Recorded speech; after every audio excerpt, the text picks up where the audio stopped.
Sure. Tshepo, once again, thank you for joining us on BRICS Africa Channel. We're here at the rail. It's another year. How is the exhibition going? Let's start there. So the exhibition is actually, it is improved this year, I must say. The stands are a bit compact, but the stands, it is full. It's letting you know that Africa is open for business again. And it's also letting you know that the rail renaissance that we've been talking about is now in full swing. And is this also supported by the investors that are here? Who are you seeing? Look, I've spent most of the morning talking to investors more than anything else. I've even spent most of the morning talking to investors that I didn't know existed. With the final conversation as I was moderating the stage earlier on, was about how one of the companies which is more of an OEM, and we know it as an OEM, are now saying they want to now go beyond being an OEM. And in actual fact, they recognize Africa's challenge is about capital rather than it being about engineering solutions. Okay. Talking about solutions, Gautrain was really one of those solutions that after 20 years we see, oh wow, this was not just money wasted. Tell us about that journey. It's been an epic journey. I think for me, having been on this project for more than 21 years. So I first arrived there in October 2005. I was bright-eyed and bushy-tailed back then. Sure. And as a young engineer at that point in time, I think we held the hopes of the country. And for me to be able to see it and come full circle to where now I'm the CEO, and see the realization of a dream that was more of an economic development issue and resolving challenges that were there. And now we're facing the new challenges. The future challenges are as big as they were in 2010, are as big as they were in 2005 when I first joined the project. But now they're amplified. You now have the advance, what do they call it? The advance of the more accessibility of mobility.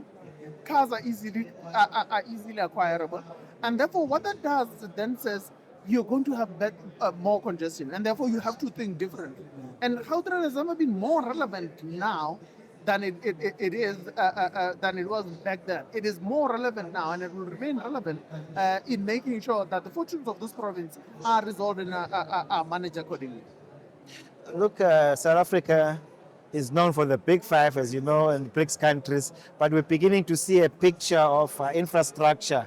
So you talk about the 2010 legacy project, and Gautrain is beginning to be like one of those assets. What do you think the future of this asset without your involvement, I believe, is going to the hands of the province? So funny enough, most people get it wrong.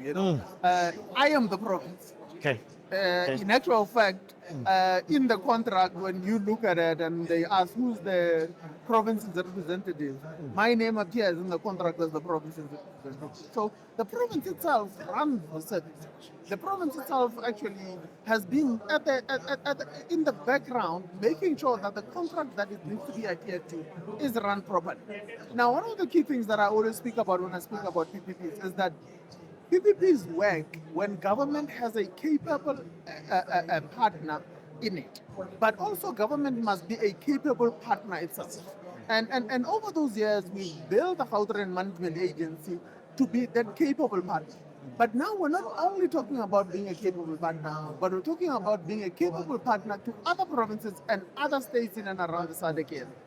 I see now also I've read that you've joined in the e-hailing on the last mile service. Tell us a bit more about that. So the last mile service issue is one where I'm resolving internal challenges and internal problems that we have. Okay. I'm resolving the challenges that relate to how our people arrive at our stations and they move away from our stations.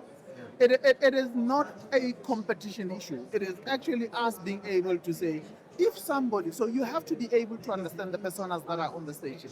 So the personas that are on the station, you've got the staying individual, somebody who's coming from outside the province, or what do they call it?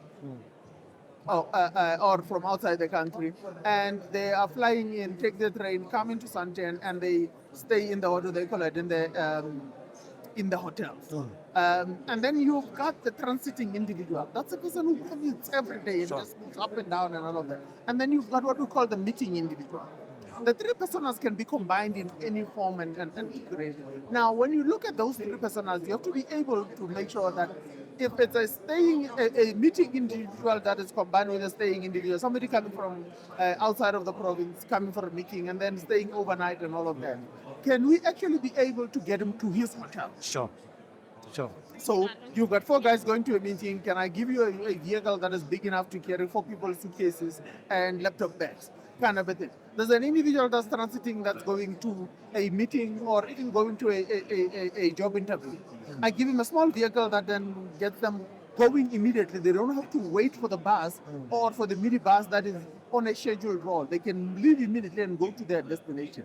And similarly, somebody who's rushing to the airport that cannot wait for a bus or anything else, they can actually be able to use our service. It's a service enhancement rather than it being what everybody sees as Sure. being a competition. Sure. And talking about that, anytime soon there's a conversation or a plan to have this speed train between Gauteng and Limpopo. Where are we? We are there. I am due to have a meeting this evening Okay. internally in government to discuss the matter further. And we are there. We are moving and we're moving at great speed. Tshepo, once again, thank you for joining us on BRICS Africa Channel. Thank you for having me. Thank you.